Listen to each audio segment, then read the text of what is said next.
एक और अमल, अल्लाह अकबर, वो इतना आम हो गया है कि जिसकी वजह से भी अमाल बर्बाद होते हैं। और वो अमल क्या है?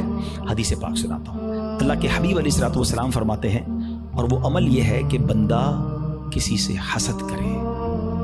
अच्छा, हसद नेकियों के साथ पता क्या करता है? नबी पाक फरमाते हैं, इय्याकुम वल हसदा फ़इन्नल हसदा याकुलुल हसनाती कमा ताकुलुन नारुल हतबा। अल्लाह के हबीब फरमाते हैं, हसद से बचो, वो नेकियों को इस तरह खा जाता है जैसे आग खुश्क लकड़ी को खा जाती है। अब मैं मिसाल देता हूँ, आपने लकड़ी जलाई और आग जलाई उस पर, थोड़ी देर बाद लकड़ी का क्या हाल होगा? खत्म ना, खाक हो जाएगी। ये पता है क्या करते हैं जो हसद करने वाले होते? सारा दिन नमाजें पढ़ी, रोजे रखे, सदके किए, रात आई, आग लगाई और सारे अमाल बर्बाद कर दिए। ये नेकियों को बर्बाद करने वाला काम है। और हसद, अल्लाह अकबर, आज इतना आम हो चुका है, हर दूसरे आदमी को दूसरे से हसद है, बल्कि भाई को भाई से हसद, बहन को बहन से हसद हो गया है। नबी पाक अलैहिस्सलाम फरमाते हैं, हसद से बचो, क्योंकि हसद ईमान को मूंड देने वाला काम है। एक और हदीस पाक में आता है, हसद ईमान को ऐसे बर्बाद करता है, हदीस पाक का मजमून है, जैसे सिरका ईलवा शहद को बर्बाद कर देता है। अब सिरके को शहद में डालें, शहद का क्या हाल होगा? तो भाई ये ईमान बर्बाद करने वाली बीमारी है।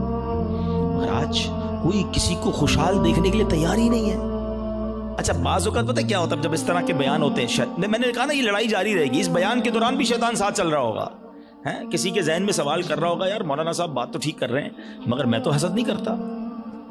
वो आपको ये समझे क्लेरिफाई कर रहा है कि बात ठीक है, मगर मैं तो हसद नहीं करता। नहीं, ऐसे नहीं शैतान को हमला करने देंगे, आज मुकाबला करेंगे इंशाअल्लाह, ठीक है।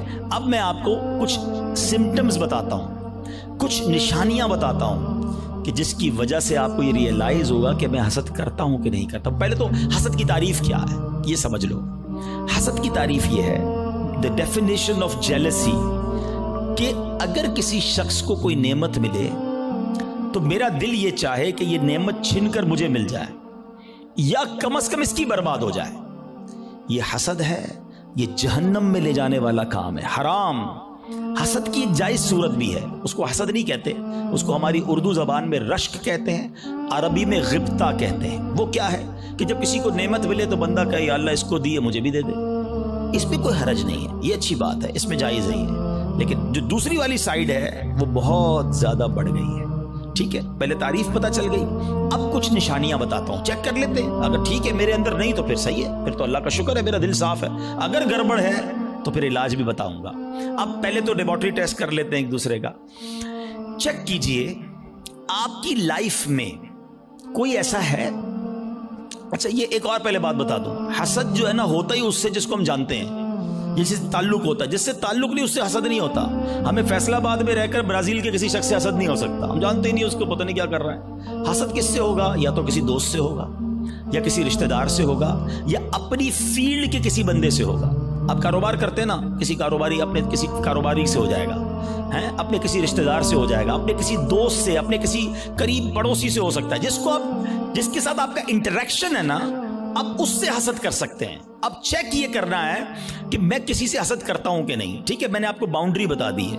अब मेरा लेबोरेटरी टेस्ट कह लें, मदनी लेबोरेटरी टेस्ट करता हूं। अब मैं आपको 2-3 एग्जाम्पल्स बताता हूं। अपने आप से खुद ही सवाल करें, मुझे जवाब नहीं देना आपने, अपने आप से ही सवाल करना है। पहला सवाल, दुनिया में कोई एक बंदा ऐसा है, या औरत भी हो सकती है, रिश्तेदार भी हो सकती है, कि यार जब भी उसे कोई खुशी मिलती है ना, नेमत मिलती है, तरक्की मिलती है, दौलत मिलती है, शोहरत मिलती है, तो मुझे प्रॉब्लम होता है, मुझे मजा नहीं आता। पहला सवाल, अपने दिल में जवाब रखिएगा, मुझे मत बताइएगा। दूसरा सवाल, कोई ऐसा है कि जब उसकी तारीफ मेरे सामने होती है तो मुझे जरा भी मजा नहीं आता। मैं कहता हूं कोई और बात करो ना यार, उसका जिक्र क्यों कर रहे हो? हैं, ऐसा होता है ना कभी कभी, हमारे सामने किसी की तारीफ करते हैं, वो भाई नहीं यार उनका कारोबार बहुत आगे बढ़ गया, यार वो तो बड़े मशहूर हो गए, हाँ हाँ उनको तो बड़े लोग इज्जत देते हैं, यार उसकी बात छोड़ो यार, कोई और बात करो।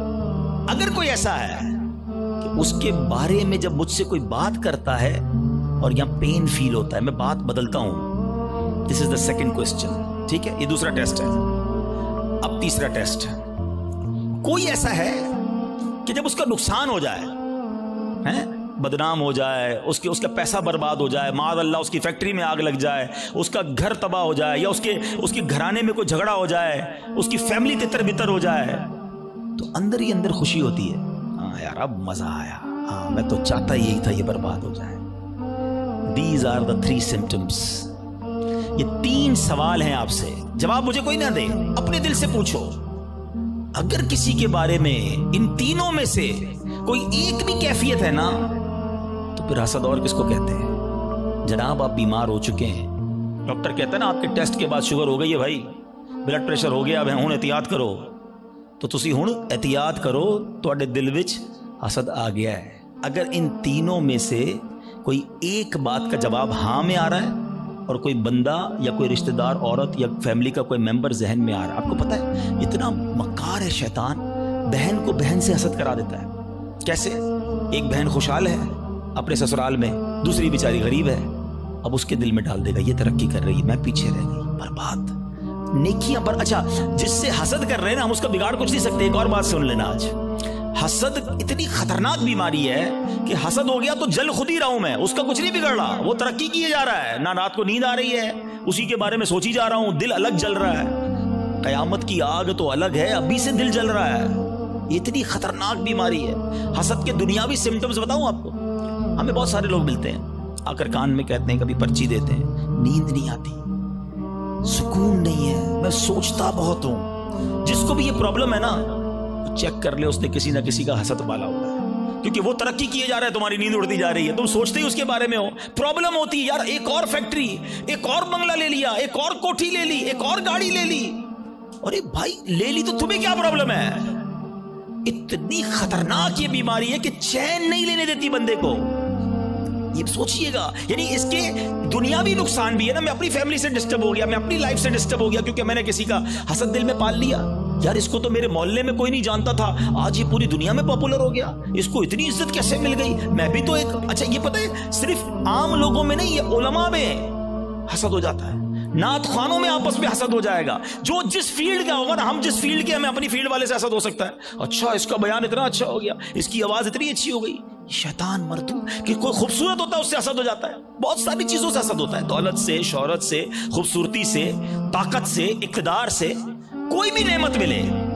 अच्छा अब समर टेस्ट हो गया, लेबोरेटरी टेस्ट का रिजल्ट अपने पास ही रखिएगा, ठीक है। अब खुदा ना खास्ता मेरे किसी भाई को अगर हसद हो गया है तो उसको क्लेरिफाई करने का तरीका भी बता देता हूं, उसका इलाज भी बता देता हूं। उसका इलाज यह है कि सबसे पहले तो आप ये रियलाइज करें कि मुझे हसद किससे हुआ है। अच्छा हसद किससे हुआ और क्यों हुआ है? किसी के माल से हो जाता है, किसी की खूबसूरती से हो जाता है, किसी की शोहरत से हो जाता है, वॉट एवर, कोई रीजन होगा ना, वो रीजन पहले आप रियलाइज कर लें। पहला तरीका यह है, पहला इलाज यह है कि आप अल्लाह से दुआ करें कि अल्लाह मेरे दिल को हसद से पाक कर दे, मेरे दिल को गंदगी से पाक कर दे, दिल की सारी बीमारियों से पाक कर दे। एक तो दुआ है, अल्लाह करीम है, कबूल फरमा लेगा तो दिल पाक हो जाएगा। दूसरा, दुआ में उस बंदे को भी शामिल कर ले कि अल्लाह उसके माल में और बरकत दे दे। अगर वो उसके हुस्न से प्रॉब्लम है, अल्लाह उसके हुस्न में और बरकत दे दे। उसकी शोहरत से प्रॉब्लम है, अल्लाह उसकी शोहरत में और बरकत दे दे। हाँ है ये थोड़ा मुश्किल, ये एंटीबायोटिक है ना, इलाज हो रहा है ना। अब आप जब किसी के लिए दुआ करेंगे ना, या अल्लाह इसके माल में और बरकत दे दे, और थोड़े दिनों बाद आपको कोई बंदा आके बताएगा यार उसकी एक और फैक्ट्री लग गई, तो आप कहेंगे मैं भी तो दुआ करता था, लगनी थी फैक्ट्री। तीसरा तरीका एक और है हसद से निकलने का, कि जिससे हसद हुआ है ना उसको तोहफा दे। हदीस पाक का मजमून है, तोहफा दो मोहब्बत बढ़ेगी। हाँ लेकिन ये बता के मत देना कि भाई तेरे से हसद हो गया था, तोहफा लेकर आए हो, मौलाना साहब ने कहा, और गल खराब हो जाएगी, तो बताना नहीं उसको। हाँ बताना चले उसको। अच्छा एक बात और समझ लो आप, जिससे हसद हुआ है ना उसको कोई प्रॉब्लम नहीं है, प्रॉब्लम मुझे है, ठीक मुझे होना है। उसको तो शायद नेकियां मिल रही होंगी अगर कोई उसके बारे में गीबत कर रहा है, बदगुमानियां कर रहा है। हमें अपना इलाज करना है, मेरे अमाल बड़े थोड़े हैं। वो शायर कहते हैं, नफ्से बदकार ने दिल पर ये कयामत तोड़ी, अमले नेक किया भी तो छुपाने ना दिया। एक तो नेकी हुई नहीं, हुई तो बचाई नहीं।